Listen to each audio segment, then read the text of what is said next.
প্রিয় স্নেহের ছাত্রছাত্রীরা, তোমরা যারা 2025-এ এইচএস দিতে যাচ্ছ এবং তোমাদের সামনে টেস্ট পরীক্ষা রয়েছে, তোমাদের জন্য আজকের এই ভিডিওটি অত্যন্ত গুরুত্বপূর্ণ। যাদের বিজনেস স্টাডিজ সাবজেক্টটি রয়েছে, কারবারি শিক্ষা, তো এই সাবজেক্ট থেকে আমি অলরেডি চ্যাপ্টার ওয়াইজ প্রশ্ন দেওয়া শুরু করে দিয়েছি। তোমরা আশা করি সেগুলো ফলো করেছো, এবং আজকেও আমি আলোচনা করব আরেকটি চ্যাপ্টার। তোমরা দেখতেই পাচ্ছ স্ক্রিনে যে 11 নম্বর চ্যাপ্টার থেকে বিপণন ব্যবস্থাপনা, মার্কেটিং ম্যানেজমেন্ট। এখান থেকে তোমাদের কিন্তু 6 নম্বরের প্রশ্ন একটি করতে হয়। দুটি প্রশ্ন অনেক সময় দেওয়া থাকে, অথবা দিয়ে একটি করতে, অনেক সময় একটি প্রশ্ন কিন্তু দিয়ে দেয়। তবে এই চ্যাপ্টারটি খুবই বড় এবং অনেক প্রশ্ন রয়েছে তোমাদের, দেখবে বইয়ের টেক্সট বইয়ের অনুশীলনে। তো তোমাদের অনেকেই রিকোয়েস্ট করেছে আর কিছু প্রশ্ন বেছে দিন, কারণ বিজনেস স্টাডিজ একটু কঠিন লাগছে, অনেক প্রশ্ন হয়ে যাচ্ছে।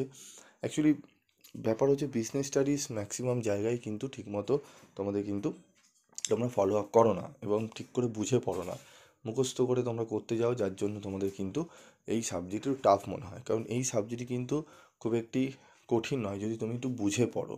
যদি বুঝে পড়ো এবং স্ট্র্যাটেজি অনুযায়ী পড়ো, দেখবে অনেকটাই ইজি হয়ে যায়। ঠিক আছে, তো চলো আমরা দেখে নিই আমাদের কী কী প্রশ্ন রয়েছে এই চ্যাপ্টার থেকে। প্রথমেই যে প্রশ্নটি বলবো সেটি হচ্ছে বিপণন ও বিক্রয়ের মধ্যে পার্থক্য লেখো। ঠিক আছে, তারপর রয়েছে আমাদের মোড়ক ও মোড়ক জাতকরণের মধ্যে পার্থক্য লেখো। তারপর রয়েছে বিজ্ঞাপন ও বিক্রয় বিদ্যার মধ্যে পার্থক্যগুলি লেখো। এই তিনটি প্রশ্নই অত্যন্ত স্টার মার্ক করা প্রশ্ন, একদম ভিভিআই প্রশ্ন ফাইনালের জন্য।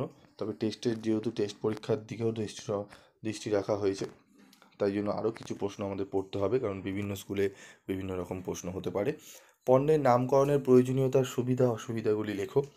একটি পণ্যের মূল্য নির্ধারণের বিভিন্ন বিষয়গুলি সংক্ষেপে আলোচনা করো, অত্যন্ত গুরুত্বপূর্ণ। বিপণন মিশ্রণের উপাদানগুলি আলোচনা করো। বিজ্ঞাপনের গুরুত্ব আলোচনা করো, প্রশ্নটি পড়বে। এই 7টি প্রশ্ন তোমাদের গুরুত্বপূর্ণ। এই 7টি প্রশ্ন যদি তোমরা ঠিকঠাক করে ভালো করে রেডি করে যাও, আশা করি তোমরা অনেকটাই উপকৃত হবে।